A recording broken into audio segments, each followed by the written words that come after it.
Soyez les bienvenus aujourd'hui à notre sondage des Écritures. Et vous savez que nous avons commencé depuis le livre de Lévitique. Et ici, le Seigneur vraiment, à travers cette étude, nous bénit. Et il nous rend de grandes bénédictions. Et nous savons qu'il va continuer à nous bénir de plus en plus.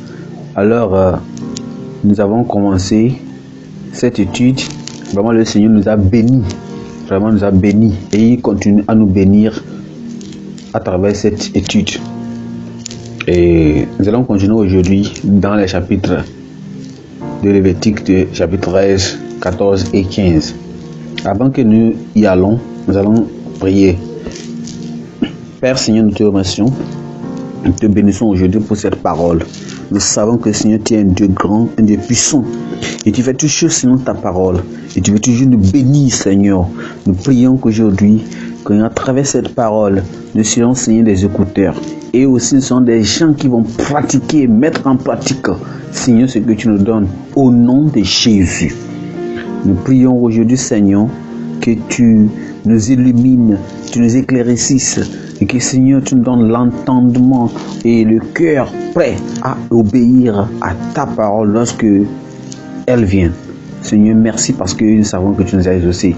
Nous te remercions aussi, Seigneur, pour les gens qui nous écoutent près ou loin, qui entendent cette parole. Je prie que tu les bénisses, que tu les fortifies, que, Seigneur, qu'à travers cette parole, qui ne seront pas les mêmes au nom de Jésus. Seigneur, purifie-nous et de la lèpre spirituelle, le péché spirituel dans notre cœur, au nom de Jésus. Merci, Seigneur, quand tu nous as exaucés.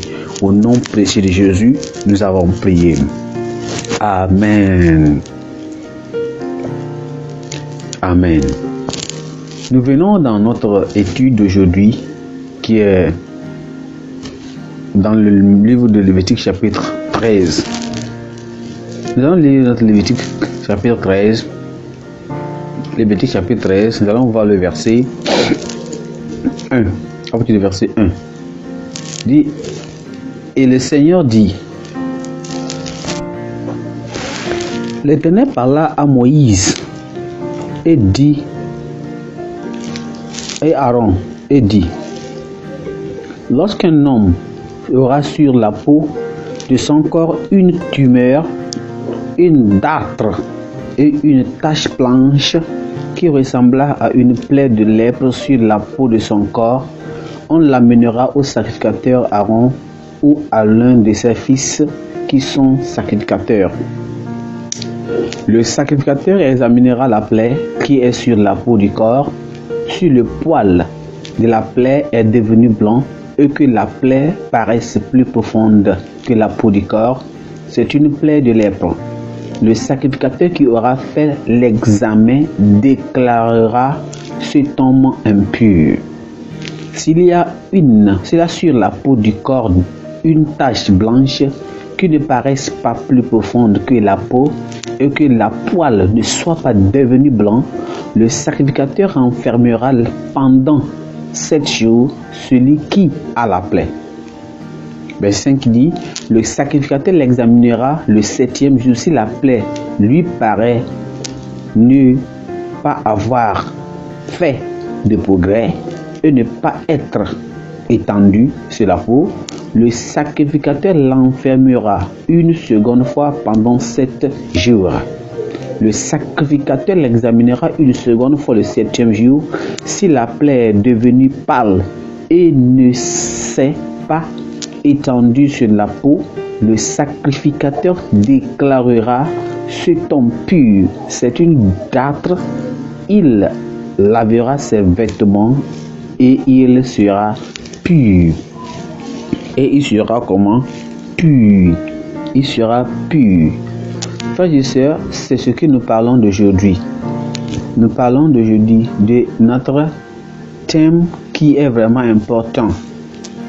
Alors, si nous regardons le verset 6 de notre test, le verset 6 de notre test, le verset 6, regardons ce que la Bible dit dans le verset 6 de notre test. La Bible dit que quoi? Regardons le verset 6. Il dit quoi? Le sacrificateur l'examinera une seconde fois le 7e jour. Si la plaie est devenue pâle et ne s'est pas devenue étendue sur la peau, le sacrificateur déclarera ce temps pur et c'est une dartre, et il lavera ses vêtements et il sera pur. Et il sera comment? Pur. Donc en regardant cette leçon où nous venons, ce chapitre que nous venons de lire, regardons bien aussi, on voit l'identification et la purification de la lèpre. Alors, ça parle de la lèpre. Donc, ici, nous sommes en train de considérer quelque chose de 3 chapitres. C'est-à-dire, la fois passée, nous avons vu le chapitre 12 et 11. Aujourd'hui, nous considérons le chapitre 13, le chapitre 14 et le chapitre 15. Et dans ce chapitre-là, ça parle de l'identification et la purification de la lèpre. La lèpre était une maladie tellement dangereuse en ce moment et qui était aussi une infection contagieuse. Vous voyez? Donc, cette leçon qui porte vraiment sur la loi relative au diagnostic de la lèpre. Donc, cette loi montre la grande importance que Dieu accorde à la santé et à la propriété de son peuple, Israël. Et les enfants de Dieu aujourd'hui, c'est pourquoi il a ordonné qu'un lépreux soit mis en quarantaine, séparé quelque part, jusqu'à ce qu'il soit vraiment guéri de sa maladie. Nous savons que quoi? La lèpre vraiment était une maladie et c'est aussi une maladie aujourd'hui qui affecte la texture, la couleur et la sensibilité de la peau de cette personne, d'une personne. Elle symbolise quoi? Le péché aujourd'hui et aussi son action sur l'homme. Bien que l'effet de la lèpre soit visible sur la peau, son pouvoir réside profondément dans le corps. C'est de la même chose aujourd'hui que nous voyons que quoi? Le péché affecte l'âme humaine, qui provoque quoi? Des changements malsains dans le caractère et le comportement. Alors, quand bien même que, alors que ces effets sont visibles à l'extérieur, son pouvoir est profondément enraciné dans l'âme de l'homme. Comme la lèpre aussi, le péché sépare l'homme de Dieu. Il n'a pas de remède humain. La lèpre doit être vraiment guérie, tout comme le péché aussi doit être tellement purifié par le sang de l'agneau pour rétablir cette communion, cette relation avec Dieu. Gloire à Dieu. C'est ça qui doit être fait. Ça qui doit être fait. Sans laquelle nous ne pouvons pas être en communion avec le Seigneur. On ne peut jamais être en communion avec le Seigneur. Ça ne peut jamais se passer sans cela. On ne peut jamais être en connexion avec le Seigneur sans que nous sommes réunis et donnés à Dieu. Donc rapidement dans cette étude, nous considérons quoi? L'identification et la purification de la lèpre. L'identification et la purification de la lèpre. On verra 3 points. On va considérer 3 points. Le premier point, c'est les lois pour le diagnostic et la mise en quarantaine des lépreux. Les lois pour pouvoir diagnostiquer, pouvoir savoir qu'il y a de la lèpre, que quelqu'un est une lèpre.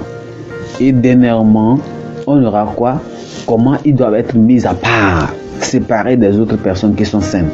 Et deuxième point, on verra quoi? On verra les lois pour la purification. Après avoir d'être diagnostiqué et mis en quarantaine, il doit être fait comment? Il doit être pris soin et guéri. Donc on voit les lois pour la purification de ces lépreux là et aussi la lèpre dans les maisons. Non. Et troisièmement, on verra quoi? Le troisième point qui va parler de quoi? Les lois pour la purification des autres formes de souillure, à part la lèpre, il y avait aussi d'autres signes que le Seigneur vraiment a aussi fait en vision à. Dans le premier point, rapidement, les lois pour le diagnostic et la mise en quarantaine des lépreux. La mise en quarantaine des lépreux. Revenons dans notre texte de lecture, Lévitique chapitre 13, disons le verset 1 jusqu'à 3. La Bible dit, Lévitique chapitre 13, disons le verset 1. L'Éternel parla à Moïse et Aaron et dit, lorsqu'un homme aura sur la peau de son corps une tumeur, une date ou une tache blanche qui ressemble à une plaie de lèpre sur la peau de son corps, on l'amènera au sacrificateur Aaron ou à l'un de ses fils qui sont sacrificateurs. Il dit, verset 3, le sacrificateur examinera la plaie qui est sur la peau du corps, sur le poil de la plaie est devenu blanc et que la plaie paraisse plus profonde que la peau du corps, c'est une plaie de lèpre. Le sacrificateur qui aura fait l'examen déclarera cet homme impur. Gloire à Dieu. Il déclarera cet homme impur. Il va déclarer cet homme comment impur. Revenons dans notre texte ici que nous venons de lire. C'est le verset 1 et surtout le verset 1. On voit que quoi? En regardant ce qui se passe ici, on voit que c'est tellement important que les enfants de Dieu sachent que, quelles que soient les situations dans l'homme, ce que l'homme fait, ils ont qu'à savoir que quoi? C'est un moment où le Seigneur veut que nous devons savoir quelles sont ses lois, qu'est-ce qu'il veut que l'homme sache. Qu'est-ce que Dieu veut que l'homme sache. Vous voyez? Lisons quelque chose dans Deutéronome. Je veux qu'on lise Deutéronome chapitre 24, le verset 8. Le verset 8. Lisons cela rapidement. Le verset 8 dit quelque chose. Le verset 8 dit, prends garde à la plaie de la lèpre, afin de bien observer et de faire tout ce que vous enseigneront les sacrificateurs, les lévites. Vous aurez soin d'agir qu'après les ordres que je les ai donnés. D'après ce que je les ai fait comment donner. Ce que je les ai fait, ce que je les ai donné. Donc, le Seigneur voulait que les enfants d'Israël sachent que toutes les lois qu'ils diront, Aaron et Moïse étaient seulement que les porte-paroles. Des porte-paroles. C'était seulement que des porte-paroles de ce qu'ils vont dire à Dieu. La lèpre. Donc les sacrificateurs ont fait quoi? Ils ont reçu des détails pour vraiment assurer un diagnostic, pour pouvoir déterminer que ceci c'est une lèpre. C'est cette maladie-là. Ils ont donné un diagnostic précis pour qu'ils ne fassent pas quoi des erreurs. C'est pour pouvoir éviter qu'ils ne fassent des erreurs dans le jugement. Alors, nous aussi, enfants de Dieu, en lisant ceci, dans ces lois-là, on a des leçons à tirer. Étant dirigeants, étant croyants, étant pasteurs, étant des leaders dans l'église, dans le sacerdoce de Christ aujourd'hui, nous devons aussi faire comment, d'une manière dont les sacrificateurs devaient vraiment traiter les cas de lèpre. Premièrement, qu'est-ce que nous devons savoir? Que étant enfants de Dieu aujourd'hui, étant des leaders, nous avons des responsabilités. Nous avons comment nous devons faire avant que, parce que ces personnes qui devaient être découvertes comme des lépreux devaient être mises en quarantaine, devaient être mises en séparation des autres personnes pour que cela ne soit pas fait d'une manière tellement d'erreur. Comment il devait être fait? Premièrement, il y avait des lois, il y a des leçons à tirer. Et comment nous devons le faire cela comme ça là? Premièrement, qu'est-ce que nous devons faire? Les dirigeants chrétiens aujourd'hui ont la grande responsabilité de garder l'assemblée pure et préservée de toute pollution par le péché. C'est la responsabilité des chrétiens, des leaders aujourd'hui de pouvoir, sur l'église qui les a établis, chefs et leaders, de garder cette église-là pure et sainte. Pur et saint. Deuxièmement, quelle est la leçon qu'on peut tirer? Ils doivent, comme leaders, être impactueux dans l'exercice de leur devoir. C'est-à-dire qu'ils doivent travailler. Le péché ne doit jamais être excusé par les membres de l'église. il ne doit pas laisser aucune obstruction, aucune voie que le péché puisse pénétrer entre dans l'église. Troisièmement, tous les croyants sont aujourd'hui quoi? Ils sont des sacrificateurs dans le Nouveau Testament. Ce n'est pas les pasteurs seulement, ce n'est pas les dirigeants seulement, ce n'est pas les leaders. Tout enfant de Dieu né de nouveau est un sacrificateur et il doit comment protéger la sainteté de la sainteté, la parole de Dieu. C'est ce qui est tellement important. On doit protéger cela pour que personne ne soit fait comment jugé d'une manière indigne, Donc, qu'est-ce que nous voyons que quoi? Les symptômes de la lèpre comprennent quoi? Une tache brûlante, une tache comment? Brûlante. C'est ça vraiment les symptômes de la lèpre. Il y a une tache brûlante sur la peau. Il y a aussi une furoncle et aussi, ou bien on peut dire, quand je dis une furoncle, on appelle ça un ulcère chaud sortant d'un furoncle, une inflammation, ou bien on peut dire que des brûlures sur la peau.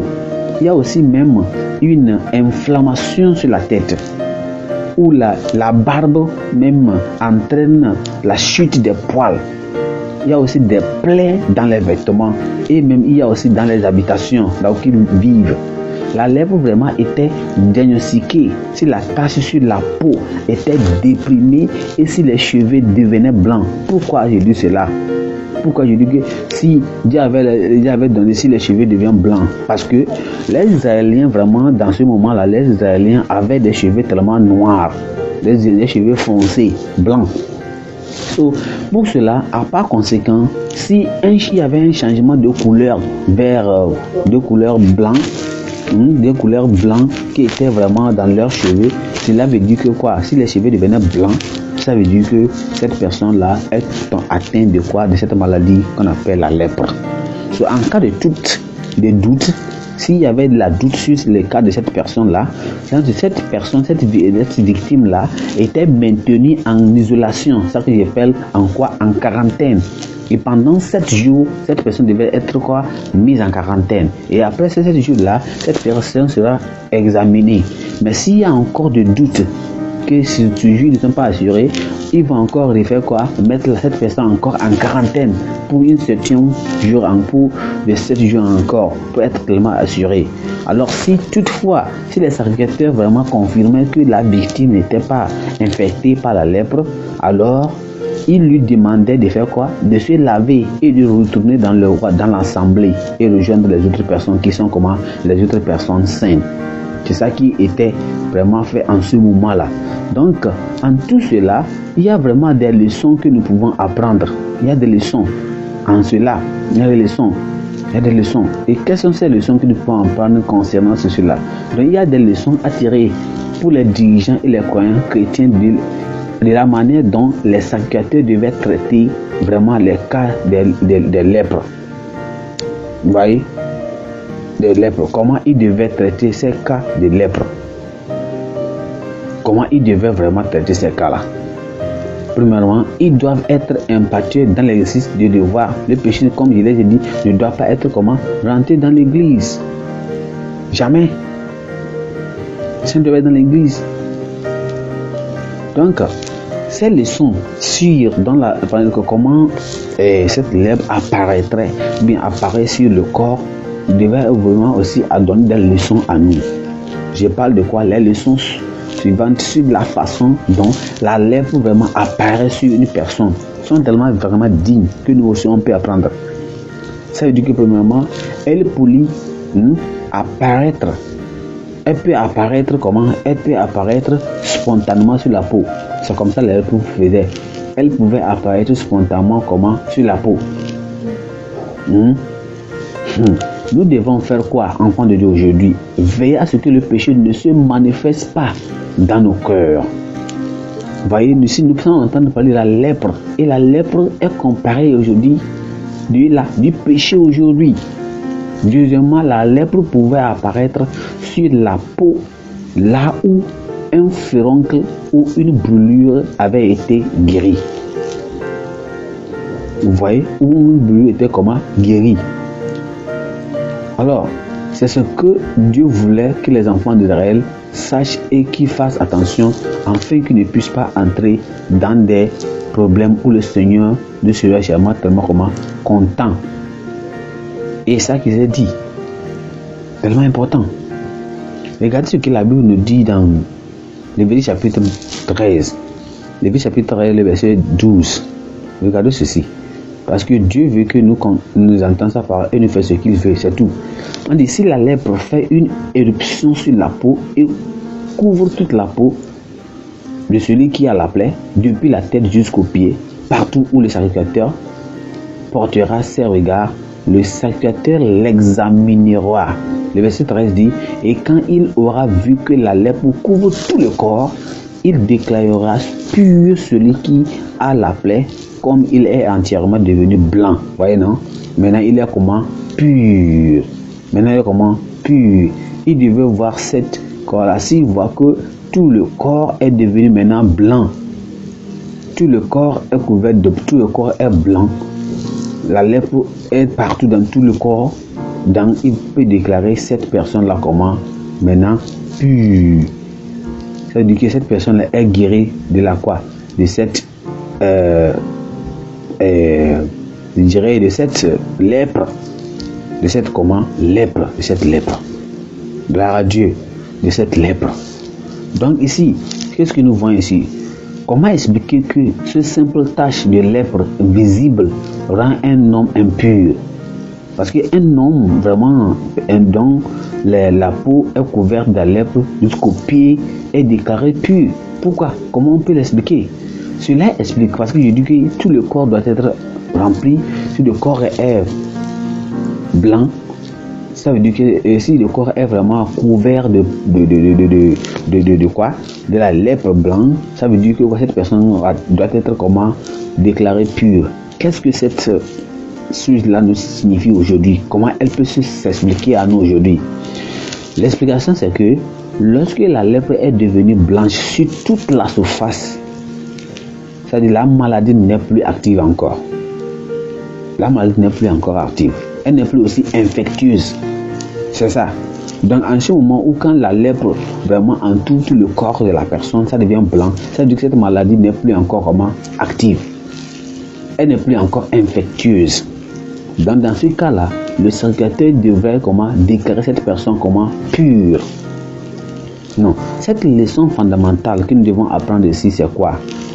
Ici, c'est que les péchés qui ont été confessés et repentis et pardonnés ne représentent aucun danger pour l'Église.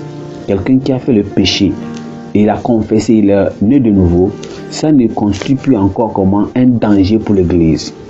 Qu'est-ce que cela signifie encore? Cela signifie quoi?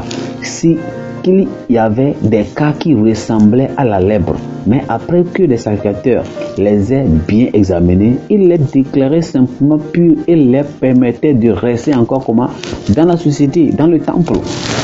Cela souligne quoi? La nécessité d'être prudent et en ne se précipitant pas dans la condamnation ou en imposant hâtement une sanction dans enquête approfondie. Dans les cas où une perception populaire d'offense, on ne peut pas juger quelqu'un rapidement, n'importe quoi. De la manière dont si quelqu'un a fait quelque chose, on ne peut pas se jeter et commencer à juger cette personne en même temps. Il doit avoir comment? Un passant entendu que celui-là, il y a quelque chose qui s'est passé ici, quelqu'un a fait ci comme ça ici, là. On ne doit pas se hâter à juger cette personne, on ne doit pas se jeter à commencer à condamner cette personne, ce frère, cette soeur dans l'église. Non, nous devons, il doit avoir quoi? Des enquêtes, amener des enquêtes pures et bien être sûr que cet acte a été commis par cette soeur, par ce frère, par cette personne, afin que les décisions soient prises contre cette personne. On ne doit pas être en hâte pour juger. C'est ce que Dieu voulait ici. Non. En regardant ceci-là, il y a aussi plusieurs similitudes entre le péché. C'est-à-dire il y a plusieurs comparaisons qu'on peut dire entre le péché et cette lèpre-là. Premièrement, la lèpre est répugnante. Les lépreux étaient impurs et les pécheurs aussi, sont aussi devenus. Quand quelqu'un a la lèpre, sa personne-là est impure. Le péché aussi tellement rend l'homme impur devant Dieu. Deuxièmement, la lèpre commence de manière insignifiante, mais par la suite, son effet est si vraiment désastreux. Nous devons vraiment éviter le péché. Troisièmement, la lèpre est tellement progressive et diffuse. Le péché, c'est comme ça. Le péché diffuse. Il commence par un peu, il commence à grandir. Quatrièmement, la lèpre entraîne une perte de sensibilité. Pourquoi je dis qu'elle perd de sensibilité? C'est seulement pour dire que quoi? Lorsque quelqu'un vraiment a été atteint de la lèpre, vous voyez, cette personne quoi, quand vous voyez tous les lépreux, vraiment, les lépreux ne ressentent rien. Ils ne ressentent rien comme la douleur, ils ne ressentent rien comme le froid, ils ne sentent rien comme la chaleur. Parce que quoi? La peau qui est l'organe sensoriel permettant de détecter ces stimuli est déjà comment? Engourdie. C'est la même chose que le péché endort la conscience et entraîne une perte de sensibilité spirituelle. Tout ce que la personne fait, elle ne se sent même pas que c'est le mal qu'elle peut faire. Elle ne sent pas. C'est le pécheur à moins d'être réveillé par la grâce de Dieu. C'est par la grâce de Dieu que cette personne peut être réveillée et ne plus être entendre comment l'alarme qui percevoir quoi, ni percevoir un quelque danger pour son âme. Rien. Ils ne sentent rien. Ils ne sentent rien.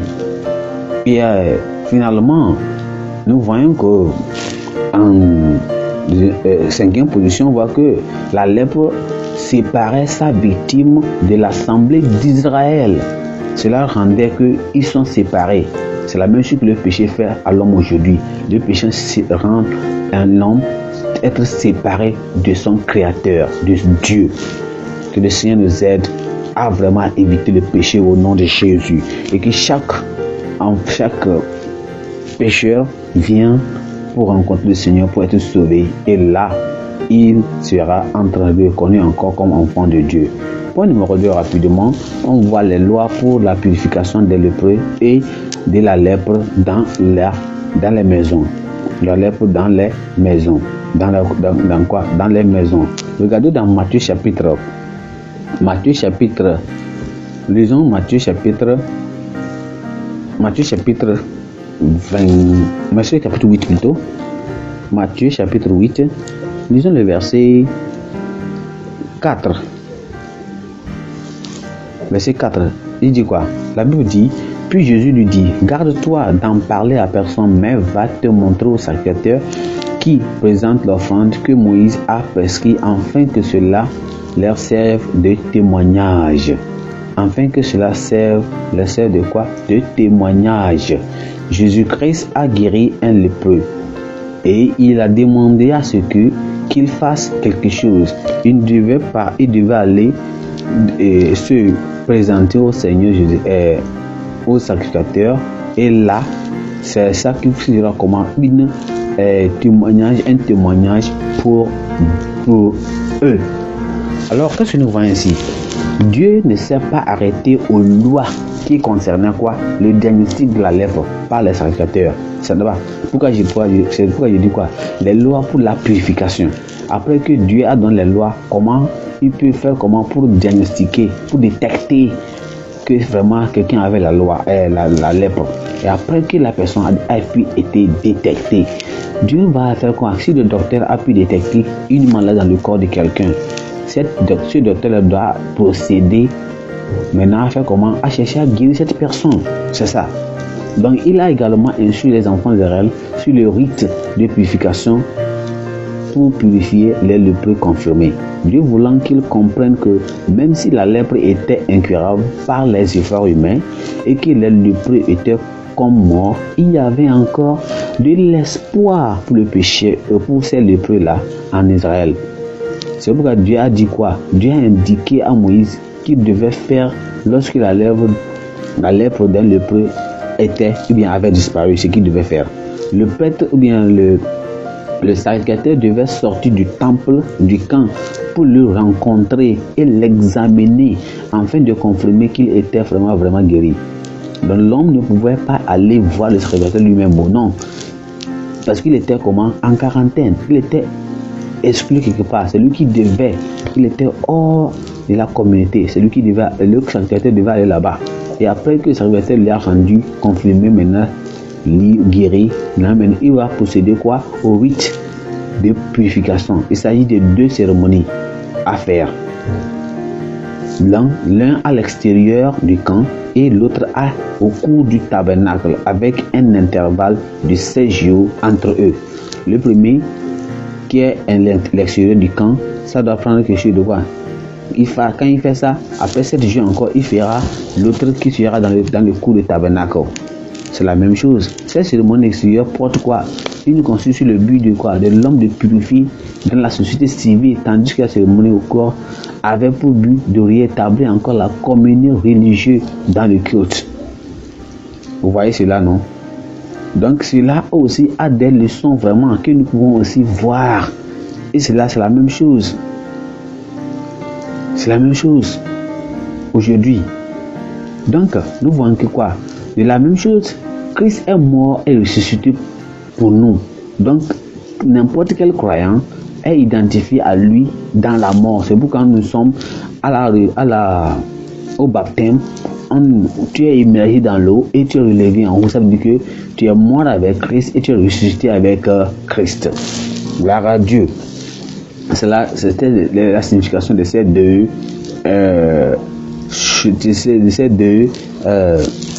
rites ou bien sacrifices qu'il faisait en ce moment-là. C'était cette signation qu'il devait faire. Et c'était pour signifier exactement qu'est-ce que le sang de Jésus les a lavés. Donc, quelles sont ces leçons que nous pouvons apprendre? Il y a des leçons à tirer sur la loi d'Alep dans la maison. Et ces lois-là, vraiment, qu'est-ce que là on peut apprendre? Qu'est-ce que nous pouvons apprendre de ces lois-là? Qu'est-ce que nous pouvons apprendre concernant ces lois-là? Oui, qu'est-ce qu'on peut apprendre de ces lois-là? Premièrement, il y a des lois. Ces lois-là, le propriétaire de la maison devait signaler et inviter le sacrificateur à examiner ce que semblait être la lèpre dans sa maison. Deuxièmement, la maison doit être vidée avant que le sacrificateur ne l'examine. Troisièmement, le sacrificateur doit faire une enquête approfondie avant de la déclarer maison impure. Maison comment? Impure. Vraiment que le Seigneur nous aide à être faire attention à ce que le péché ne prenne pas audace sur notre vie au nom de Jésus. Puis que le Seigneur nous aide, parce que quand le péché entre à nous, ce n'est pas tout bien. Ce n'est pas bien. Mais Dieu a donné un enfant qui est Jésus-Christ et c'est lui qui peut nous donner la victoire sur le péché. Et n'importe quoi qui vient pour nous, lorsque nous sommes avec le Seigneur, il nous aidera au nom de Jésus. Nous sommes purifiés par le sang de Jésus. Point numéro 3, rapidement, les lois pour la purification des autres formes de souillure. Ça veut dire quoi? À part les autres souillures, à part la lèpre, il y avait aussi d'autres maladies, d'autres formes de souillure que Dieu considérait d'être impures. Et ça liait quoi? Les enfants d'Israël. Dans notre texte, on voit quoi? On voit que Dieu a également fait remarquer aux Israélites que la souillure pouvait provenir des sécrétions qui émanent du corps humain. C'est vrai, non? Il peut s'agir de quoi? D'un flux malade. Le flux d'un malade. Ou bien d'un écoulement normal. C'est un écoulement normal. Et cet écoulement normal-là peut être associé au système reproductif. Mais à l'organe. Sur quelque chose comme ça, sur le corps de la personne. Selon cette loi-là, une personne pouvait être souillée en raison d'un écoulement ou bien d'une émission, même une émission de sperme, ou bien d'un flux menstruel normal, par exemple pour les femmes. Et aussi, il y aura aussi, mais ça peut être que ça vient de quoi? D'un rapport sexuel entre un homme et une femme, ou bien d'un écoulement inhabituel de sang chez la femme. Donc, dans tous ces cas-là, cet individu devait se laver à la fin de sa période d'impureté. C'est toute personne ayant été en contact avec cette personne aussi, souillée, ou l'un de ces objets devait aussi devait aussi être purifié. Donc, la loi de la purification des problèmes corporels montre la nécessité d'une sainteté de caractère afin de maintenir notre communion avec Dieu. Vous voyez cela, non? Bien que ces souillures soient moins graves que la lèpre, mais elles doivent néanmoins être purifiées. Cela rappelle quoi? Cela rappelait aux enfants d'Israël que Dieu n'était pas seulement contre leurs souillures qui étaient vraiment évidentes et graves, telles que la lèpre, mais il désapprouvait également ces choses mauvaises que les gens pourraient considérer comme c'est trivial, c'est normal, et même des tendances naturelles. Pourquoi? Parce que la Bible a dit quelque chose dans Lévitique chapitre 11. Elle a dit quelque chose, Lévitique chapitre 11, le verset 44, quoi? Il dit, car je suis l'Éternel, votre Dieu, vous vous sanctifierez et vous serez saints, car je suis saint, et que vous ne vous rendrez point impurs par tous ces reptiles qui rampent sur la terre. Qui rampent comment? Sur la terre. Vous n'allez pas vous suivre. C'est ça. Il ne veut pas se suivre. C'était là. Dieu veut que ses enfants soient saints. Parce que lui-même est comment? Il est saint. Et lui-même il est saint. Alors ses enfants doivent aussi faire comment? Être saints. Et c'est en cela que tout ce que nous voulons concernant Dieu, là, cette sainteté-là va venir. Cette sainteté va venir. Gloire à Dieu. Gloire à Dieu. Donc nous voyons quoi? La loi montre que la préoccupation de Dieu pour le bien-être physique de son temple. C'est ça que ça montre. Que vraiment il a besoin, il s'occupe du bien-être physique de son peuple. Il n'a pas négligé les choses apparentes, insignifiantes, comme la moisissure sur les murs de leur maison. Non, il n'a pas regardé ça. Même dès lors qu'elle pouvait apporter des infections à son peuple. Oui, il a même parlé de cela. Dieu m'a même parlé. Les moisissures sur les murs. Ça veut dire que notre hygiène, notre corporel, notre corps, n'importe où dans la maison, prendre soin de nos maisons, ce que nous mangeons, ce que nous habillons, tout ce que notre corps doit être pur et sain, notre corps physique. Il y a un adage qui dit que quoi? Que la propriété est l'ami de quoi? De la sainteté. La propriété est l'ami de la sainteté, ou bien est synonyme de la quoi? De la sainteté. Donc, comment nous devons être? Nous devons se sentir, nos corps sentir, il y a des plaies sur nous, il y a des quoi qu'on doit bien se porter et notre corps sent bien, il y a de bonnes odeurs, de bonnes choses sur notre corps. Et partout où nous habitons, dans la maison, dans l'église, n'importe où nous sommes, nos entourages doivent être tellement propres. C'est ça. Dieu est un Dieu pur et propre. Ce que nous portons doit montrer cette pureté, que notre Dieu est un Dieu de pureté. Donc, qu'est-ce qu'il disait? Elle a donné cela comme ça à ses enfants. C'est une autre preuve évidente de l'amour et de l'attention de Dieu qu'il porte sur ses enfants. Les nations qui entouraient les Israéliens vraiment ignoraient les lois de l'hygiène. Oui, c'est comme ça. Ces nations qui étaient autour des enfants d'Israël ignoraient vraiment l'importance de l'hygiène, la manière de prévenir même les infections, les maladies. Prendre des bonnes gestions, manger bien, des bonnes nourritures, se laver bien, prendre des bonnes mesures pour pouvoir éviter des infections. Alors, qu'est-ce que ça veut dire? Ces nations auraient pu considérer les lois détaillées de Dieu pour Israël alors comme un fardeau et même une chose étrange. C'est comme ça les gens vous peuvent dire. Mais ceux qui prennent bien soin de leur corps, ils ont de bonnes hygiènes, ils sont aussi malheureusement malades. Vous le savez aussi.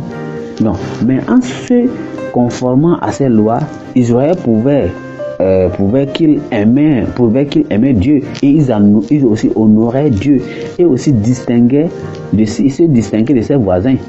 Donc ce qui a fait qu'en ces conséquences, Moïse a pu dire aux enfants d'Israël que quoi? Qu'est-ce qu'il les a dit? Revenons dans Deutéronome chapitre 4. Il les a dit quelque chose dans Deutéronome chapitre 4, le verset 8 et 7 plutôt. Quelle est en effet la grande nation qui est des dieux aussi proches que l'Éternel, notre Dieu, l'un de nous, toutes les fois que nous t'invoquons. Le verset 8, il a dit quelque chose et quelle est la grande nation qui est des lois et des ordonnances justes comme toutes ces lois que je vous présente aujourd'hui. L'Éternel Dieu veut que ses enfants soient purs et qu'ils soient en bonne santé. Alors, il leur donne des lois. Ces lois-là les aident pour qu'ils puissent être comme lui. Est-ce que nous allons dire que c'est trop pour nous? Non. Enfin, nous devons nous rappeler que sous la dispensation du Nouveau Testament, nous ne sommes plus soumis aux lois cérémonielles. Jésus nous a libérés en remplissant pour nous les exigences de ces lois.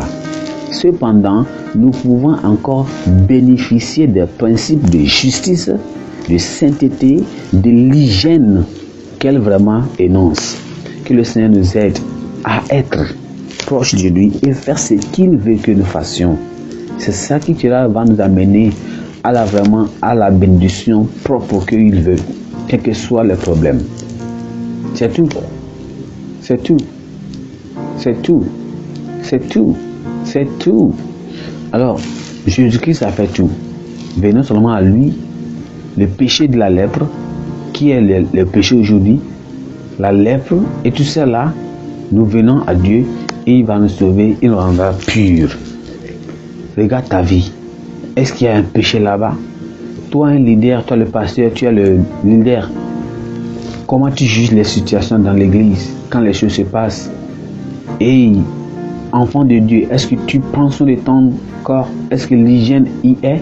Est-ce que moi tu prends soin de ton corps, que au moins Dieu va faire tout? J'ai la promesse de Dieu, Dieu va me guérir. Mais tu ne prends pas soin de ton corps toi-même.